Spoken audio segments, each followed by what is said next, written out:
They appear in the television dramas we watch, the horror movies we compulsively consume, and the dreams that play across our brains at night.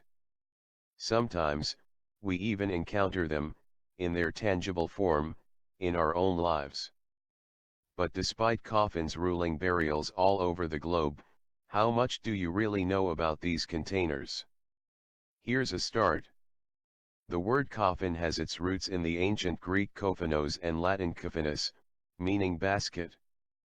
According to Merriam-Webster, the earliest known use of the word in the English language dates back to the 14th century, when it was used to mean a small box or chest for storing valuables. Over the years, the word has become much more targeted toward its present meaning, a box designed to hold and bury a corpse. In North America, you'll hear people use the terms coffin and casket interchangeably. Don't make that mistake in Australia, England, or other parts of the world, where casket may still retain its meaning as an ornate box for jewels and other valuables. Some people also distinguish between the two in terms of physical shape. Coffins are tapered or hexagonal, while caskets are rectangular and have a lid split for mourners to view the deceased. Funeral professionals tend to disdain the word coffin for its perceived morbid and depressing air, which could put off potential customers. They have some other euphemisms, too. Display area instead of casket room, casket coach instead of hearse, interment space instead of grave opening, the interment space instead of digging the grave. No matter what you call them, coffins can be unsettling. Even if you haven't had any personal experience with coffins, you probably have a general idea of what they look like. But why do they look the way they do, and why do so many cultures use them in the first place? While coffins can't provide impermeable protection for bodies, they still serve as a barrier between a body and the elements. Most comprise a sturdy, outer shell and an interior lining that cushions the body. However, throughout history, families that couldn't afford an elaborate coffin buried their dead in plain, wooden boxes or even simply wrapped in sheets. Public health regulations in many developed countries, including the United States, require that coffins be constructed using sturdy materials and sealed permanently to avoid contamination of the earth by the decaying body. In less developed countries, however, where central governments are often contested or non-existent, these kinds of regulations are less common, not to mention less enforceable. In situations like these, the construction of burial receptacles may also be influenced by a society's geographical location. For example, cultures located in forested areas often construct coffins out of wood, while desert-based civilizations often use materials like stone, clay, or papier-mâché. As you might expect, coffins used for cremation are slightly different from those used for burial. In order to break down easily, cremation coffins are generally made of light, cheap woods, like particle board, or even cardboard. However, if a viewing is scheduled before the cremation, many funeral homes offer the option of renting an outer coffin for that purpose. When the body is cremated, the outer coffin is removed. Although the basic design of a coffin or casket is simple, some more specialized coffins require a great degree of complex engineering. We'll cover that and why picking the wrong coffin might have explosive consequences next. In America during the mid-20th century, metal caskets, which were actually cheaper to produce in high quantities than high-quality wooden coffins, garnering a greater profit margin, began to sell at significantly higher rates because they looked modern. So great was the influence of funeral directors and coffin salespeople that customers began to purchase metal coffins for cremations, which meant the coffin would have to be disposed of separately. A coffin's basic purpose is to create a barrier around a corpse. But what happens when that's just not enough? Over the years, the funeral industry has developed some specialized coffins to address a variety of needs and concerns. One example is the protective coffin, which the American funeral industry has promoted heavily because it features a rubber gasket to provide a more durable seal against earth and elements. Some designs have employed an impermeable seal, which might seem like an attractive option initially. After all, if you're burying a loved one, it's natural to prefer the most secure receptacle available. However, as a body decays, it produces methane gas which, if not allowed to leak out, builds up within the coffin and can literally cause it to explode. Since no one wants that, the industry developed burping coffins, which are protective structures that rely on a permeable seal to protect the body while allowing gas to escape. Although these coffins do add a degree of protection from decay, it's now illegal for funeral providers to claim that these models will preserve the body indefinitely. These protective caskets wouldn't have been enough to protect a body from medical students during the early 19th century, though. During this so-called body snatching period, thieves broke into graves to retrieve corpses for medical education and research. In response, the funeral industry developed more heavy-duty protective measures. Instead of just a coffin, bodies would often be interred in thick-walled vaults, potentially equipped with several locks and staffed by guards. Additionally, a mortsafe, a type of iron cage placed over a vault, might have been secured in concrete over the grave. A locked gate would allow loved ones access to the grave. Not enough money for the more high-tech solutions. Heavy wooden planks or metal slabs placed over the coffin proved difficult for unwanted visitors to remove. Alternatively, stones filling the grave instead of dirt would cause a ruckus if disturbed, drawing attention to would-be body snatchers during the act.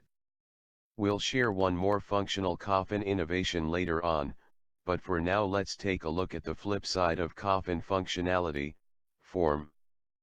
In addition to their practical functions, coffins are a ceremonial aspect of funeral practices in societies all over the world.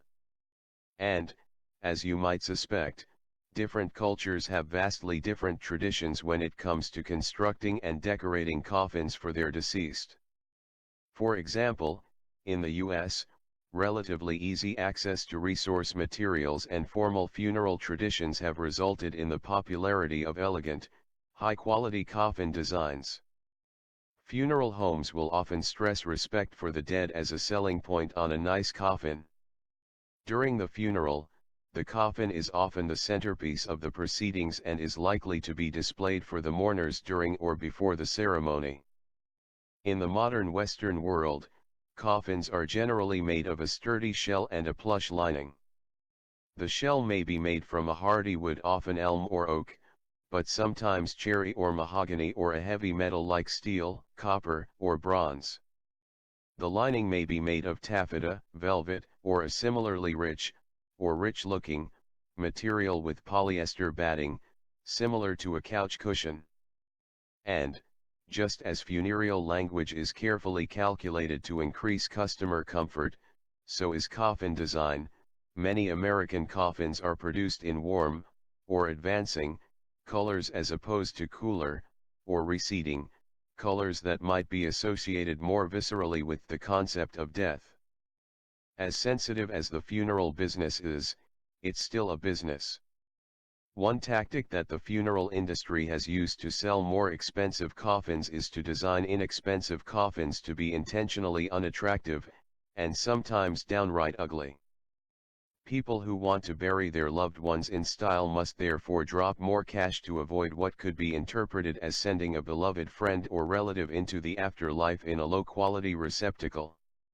In fact, in some cultures, a grand send-off is a key aspect of showing respect for the deceased's surviving friends, and family will even risk going into debt to give a loved one a proper burial. Other cultures are more ambivalent. In Great Britain and Australia, for example, the coffin and casket industry is far less robust than it is in America, with far less importance placed on the quality or design of a coffin. Similarly, the Jewish faith requires that its dead be buried in plain coffins to eliminate any socio-economic distinction. Many coffins in African cultures, and Ghanaian coffins in particular, serve as a status symbol or a way of remembering the deceased. These coffins are often constructed to resemble everyday objects that the deceased might have had a particular love for or interest in.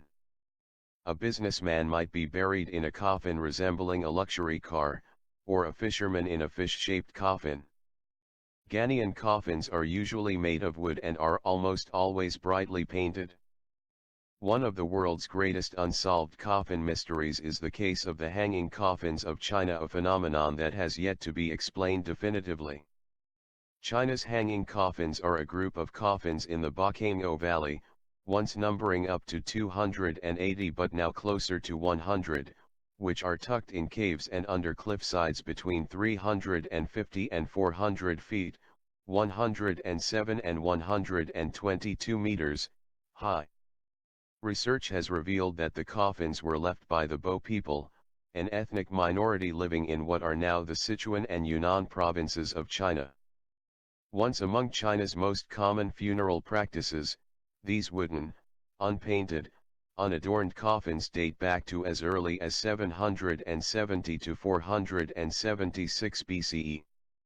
The most recent is only around 400 years old.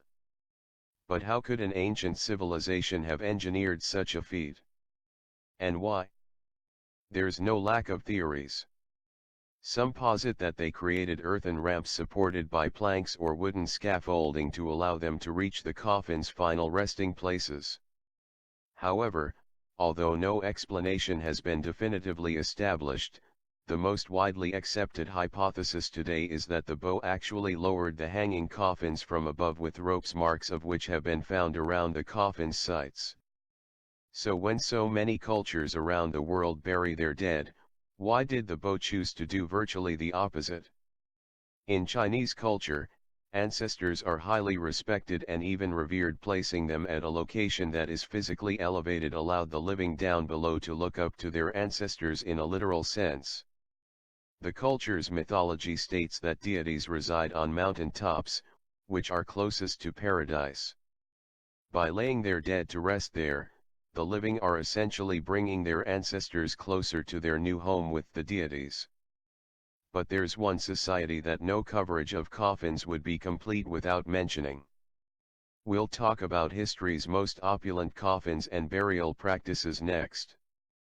The sarcophagi, or literally coffins made of stone, that we've come to know and love through museums and action blockbusters are those of the Egyptian pharaohs. The most famous of the known Egyptian sarcophagi is that of Tutankhamun, commonly known as King Tut, a young pharaoh who reigned briefly but earned his place in global history through his famous burial suite. When Tut's tomb was discovered in 1922, it was one of the few royal graves that hadn't been almost completely plundered. Among the various riches explorers found were Tut's 3 coffins. Surrounding an inner coffin of solid gold were 2 gold-covered, wood-frame coffins, the outermost designed with the famous portrait of the pharaoh that most of us are familiar with today. The coffin was also decorated with precious stones and pieces of jewelry. See images of Tut's coffins in our article. Was there really a curse on King Tutankhamun's tomb? Why such opulence? For the ancient Egyptians, every aspect of a tomb, especially one belonging to a pharaoh, was carefully planned and constructed. Tombs were decked out with the deceased's riches and possessions. Pharaohs' tombs, the massive pyramids that still speckle the Egyptian landscape thousands of years later, sometimes even contained servants to provide assistance to the deceased. As you may imagine, these rituals weren't simply taken on a whim. Burial proceedings in ancient Egypt were guided largely by the Egyptian Coffin Texts. The Egyptian Coffin Texts originated primarily in Egypt's Middle Kingdom, the period from 2150 to 1539 BCE. This collection of spells and descriptions of the underworld were designed to see the deceased through the journey into the afterlife. The documents originated from the Pyramid Text, one of the oldest Egyptian religious spells, which was said to guarantee the ascension of royalty to the heavens in the afterlife, it later evolved into the perhaps more well-known Book of the Dead. Where the pyramid text was reserved for royalty, however, the coffin texts were accessible by all members of society, regardless of class or status. Today, these seemingly mysterious traditions often seem like the stuff of fiction. Within the Egyptian Coffin Texts is the Book of Two Ways, a section that contains the first known recorded cosmography, or description of the universe or world. It describes a post-death journey through the sky, where spirits would travel to the west by water through the inner sky, and then by land back to the east through the outer sky. A lake of flames, which could consume wrongdoers but also served as rejuvenation for followers of the sun god Ra, divided the two. Unless you work in the funeral industry, your practical interactions with coffins are, we hope, few and far between. Instead, most of us are familiar with coffins through fiction, from campfire tales to mummy and vampire movies. Many myths claim that vampires sleep in coffins during the day to avoid sunlight. When a suspected vampire is dug up, the body is said to look lifelike, lacking the stiffness and bluish pallor of a corpse. In addition, the coffin may also be filled with blood. Perhaps the most widely known vampire story is that of Count Dracula, the title character in Bram Stoker's 1897 novel, Dracula. Dracula and the myths that inspired it spawned hundreds, if not thousands, of other vampire stories, from the silent film horror film Nosferatu and Anne Rice's dramatic Vampire Chronicles novels to the spoofy Buffy the Vampire Slayer TV series and Stephenie Meyer's tween romance franchise, Twilight. As with most myths, coffin-based folklore has many of its roots in truth. One reason that these various coffin myths are so permanent and potent is that when it comes right down to it, the idea of being buried is just plain scary.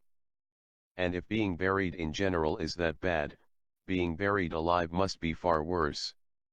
Learn more about this fear and how it led to a few creative coffin innovations next. The fear of being buried alive has its own diagnosis, taphophobia. The word comes from the Greek taphos, or grave. According to the American Psychiatric Association, APA, taphophobia may result from an early traumatic experience, perhaps involving being trapped in a confined space. Specific phobias like taphophobia usually originate in childhood and dissipate before a person reaches adulthood, but more serious cases will last into adulthood and seldom go away without treatment. Some treatments for taphophobia include cognitive behavioral therapy, a set of psychotherapeutic techniques that emphasize the role of thought in feelings and behaviors, and exposure therapy, in which a sufferer is exposed to triggering situations in a controlled manner. Therapy is common now, but it wasn't in 18th and 19th century Europe, when fears of premature burial were spiking. Safety coffins, which are coffins equipped with various mechanisms to alert those above ground that a victim was trapped below, were designed to combat these fears.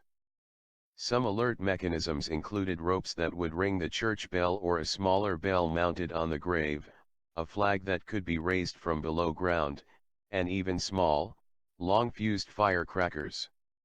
Some safety coffins also featured tubes through which an individual unfortunate enough to have been buried prematurely could breathe and receive food and water.